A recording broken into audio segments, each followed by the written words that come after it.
Hi everyone. Today the topic for our speech is spiritual development of 20-somethings or emerging adults.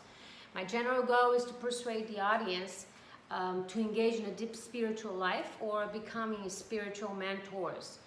My specific goal is to convince the audience that emerging adulthood is not a time to run away from morality or spiritual growth, but a time to rely on God. If I'm successful, this solution will promote positive moral health, which is something that God values according to scriptures, as we see in Psalm 119:9 that you have in your handouts that I will read. How can a young person stay on the path of purity? By living according to your word. So the book, 7 Habits of Highly Effective People, Stephen Covey states that spirituality is your core, your commitment to your value system, to create within yourself a center of correct principles and to restrict yourself to live a life in harmony to those principles. And we all go through this stage of life. We may be going through right now, or you know someone that is going right now. So it's just part of our life development. And how I know this? Because my current job is a school counselor, and my students are between the age of 18 through 30, which is the emerging adults age. And I'm currently a senior year at Liberty University for a major in psychology for Christian counseling. And my purpose is to persuade people to see how important spiritual development is in this crucial phase of life for emerging adults. Spirituality cannot be achieved alone. You need a support system that you can find in a church, community, or in a spiritual mentor. So I want to start with my first point today, which is, the problem. The emerging adult, they face multiple possibilities with no clear direction or who they can ask. And so in these possibilities, David Setron said in his book, Spiritual Formation, in emerging adulthood, explains to us that society usually tells EAs, that we call emerging adults, that this is the last opportunity in life for them to be young and foolish and avoid responsibilities in adult life. Or we see also several research studies that show that EAs are more likely to experience a mental illness due to the stress of difficult decisions to be made, including career, relationship, or finding a place to live.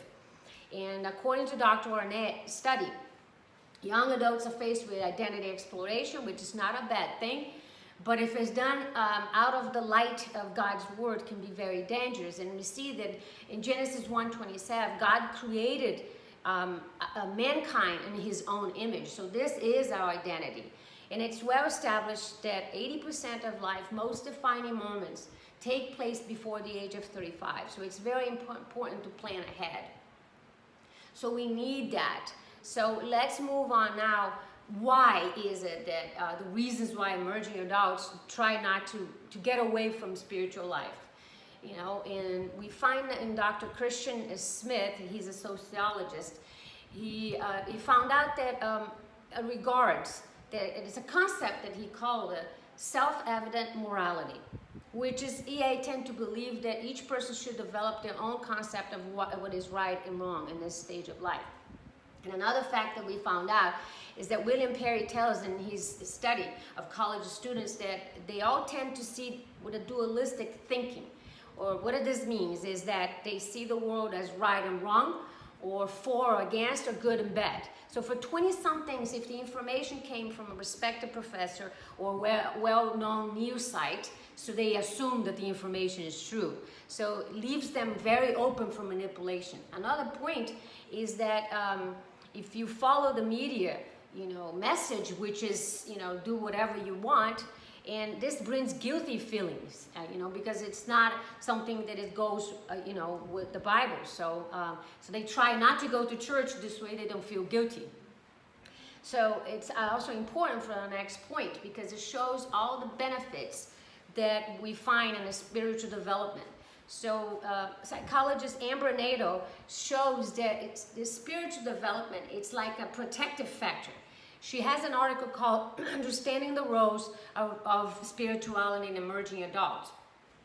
And it's many, she found many different benefits, but we're going to talk about 3. First is lower the level of risk behavior, risky sex or substance abuse. Second, she discovered that spirituality helps to lower chances of mental illness. And third, lower levels of antisocial behavior or develop higher levels of altruistic behavior. So I can go on and on about the benefits of spirituality, but I'm sure I made my point. So in light of all this, don't go through this phase alone. Find a mentor to help you grow spiritually. 20-somethings face multiple decisions, and after they try to face that alone. Don't try to do it alone. So develop your sense of right and wrong with God and with the Bible.